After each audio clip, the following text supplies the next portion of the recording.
Hello students, in previous lecture we discussed about human respiration system in which we discussed the location of lungs which are situated in the thoracic chamber.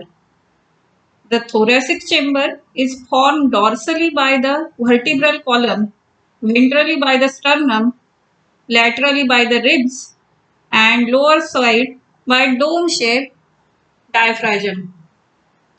So taking it forward, now we are going to discuss the mechanism of breathing and respiratory volumes and capacities.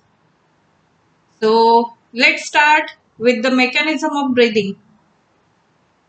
Here it is diagrammatic representation of breathing mechanism. It includes two diagrams. One is for inspiration and another is for expiration. So inspiration is the process during which atmospheric air is drawn in and expiration is process by which the alveolar air is released out. We have seen alveola. So what is alveola? It is a bag-like structure at bronchiole terminal.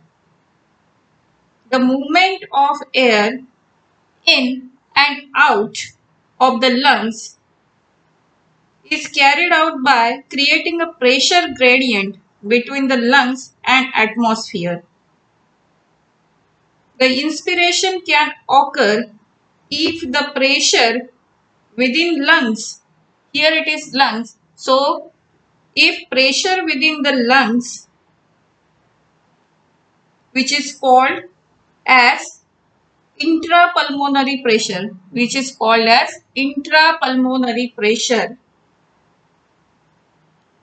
if it is less than atmospheric pressure, or outside pressure, then inspiration occurs. So when inspiration occurs, when pressure inside the lungs or intrapulmonary pressure is less than atmospheric pressure, pressure outside is greater than pressure inside. Similarly, expiration takes place when the intrapulmonary pressure is higher than atmospheric pressure. This is diaphragm. The diaphragm, a specialized set of muscles, external and internal intercostal between the ribs. Here it is ribs portion. This is vertebral portion. This is ribs portion and this is diaphragm. The diaphragm, a specialized set of muscles, external and internal intercostal between the ribs, help in generation of such gradient. Inspiration is initiated by contraction of diaphragm. It is initiated by contraction of diaphragm, which increases the volume inside the thoracic chamber in the antero-posterior axis. The contraction of external intercostal muscle lifts the ribs and sternum, causing the increase in the volume of thoracic chamber in the dorsal ventral axis. जेव्हा डायफ्राजम contract होतोय, volume वाढला जात आहे आणि ribs आणि sternum उचलले जातात, वर उचलले जातात, थोडेसे अपवर्ड डायरेक्शन मध्ये शिफ्ट होतात.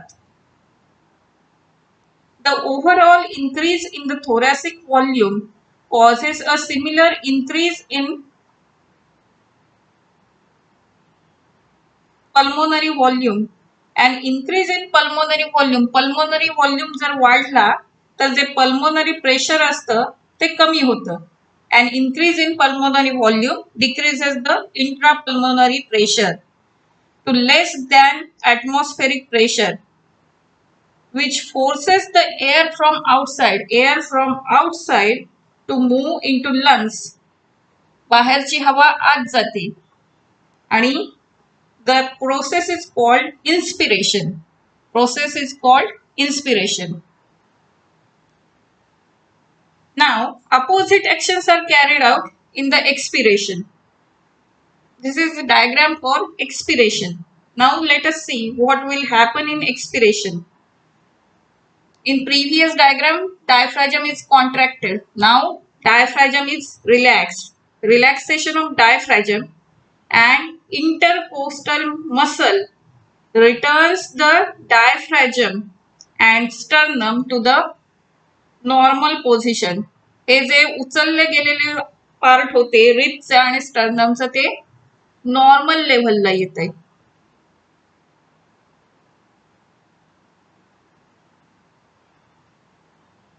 The ribs, diaphragm and sternum returns to their normal position and reduce thoracic volume. इथला व्हॉल्यूम कमी होतोय. Thereby pulmonary volume. This leads to increase in intrapulmonary pressure. Volume कमी झालं, pressure वाढतंय. They are inversely proportional to each other. Volume and pressure are inversely proportional to each other. Volume कमी झाला, pressure वाढतंय. Volume वाढला, pressure कमी होतंय.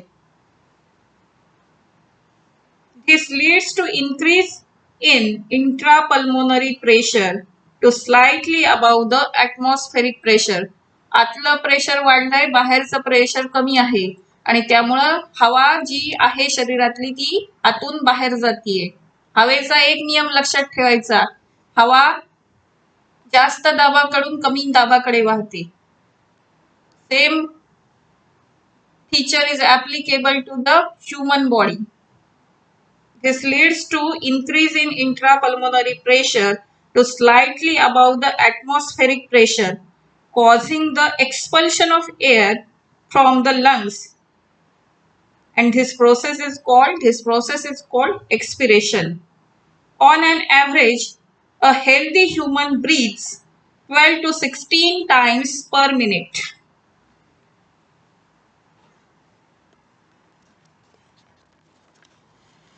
The next topic is respiratory volumes and capacities. Respiratory volumes and capacities. This is a very small topic, includes few definitions which you have to remember. So, let's start with very first definition, tidal volume. It is a volume of air inspired or expired during a normal respiration. That is volume of air inspired or expired during normal respiration. It is approximately 500 ml. 500 ml. A healthy man can inspire or expire 12 or 16 times. So, per minute. So, you may have question how we'll get this 6000 and 8000 ml per minute. So, this 500 ml gets multiplied with 500, resulted into answer of 6000. And if 16 times we consider breathing, then 16 into 5, 8000 ml per minute. Okay. Next definition is inspiratory reserve volume. It is additional volume of air that a person can inspire by a forcible inspiration. This averages 2500 ml to 3000 ml. Next definition is expiratory reserve volume. Expiratory reserve volume. It is additional volume of air a person can expire by a forcible expiration. This averages 1000 ml to 1100 ml. 1000 ml to 1100 ml. Next definition is residual volume, RV.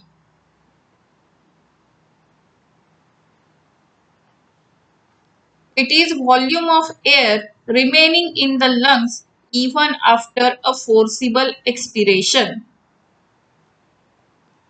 Expiration केल्यानंतर पण जी air शरीरात राहते ती residual volume म्हणून ओळखली जाते. It's approximate value is 1100 ml to 1200 ml. Next is inspiratory capacity. The total volume of air a person can inspire. A total volume of air a person can inspire after normal expiration. This includes tidal volume, inspiratory reserve volume, TV plus IRV. Expiratory capacity, total volume of air a person can expire after a normal inspiration. This includes tidal volume and expiratory reserve, EV plus ERV. You have to remember these two definitions, inspiratory capacity and expiratory capacity, carefully, because for inspiratory capacity it is air that person can inspire after a normal expiration, and for expiratory capacity it is air a person can expire after a normal inspiration. So don't get confused in opposite terminologies. Next is functional residual capacity. Functional residual capacity, volume of air that will remain in the lungs after a normal expiration. It is volume of air that will remain in the lungs after a normal expiration. So this is ERV plus RV. ERV plus RV. Next definition is vital capacity. Vital capacity, the maximum volume of air person can breathe in after a forced expiration. The maximum volume of air a person can breathe in after a forced expiration. Forced expiration नंतर जी air असते तिला काय म्हणतोय, vital capacity. This includes ERV, TV, IRV, or the maximum volume of air a person can breathe out after a forced inspiration. The last definition is total lung capacity, TLC. Total lung capacity, TLC. Total volume of air accommodated in the lungs at the end of forced inspiration. This includes RV, ERV, TV, and IRV, or vital capacity plus residual volume. This is the end of today's lecture. Keep watching and keep studying. Thank you.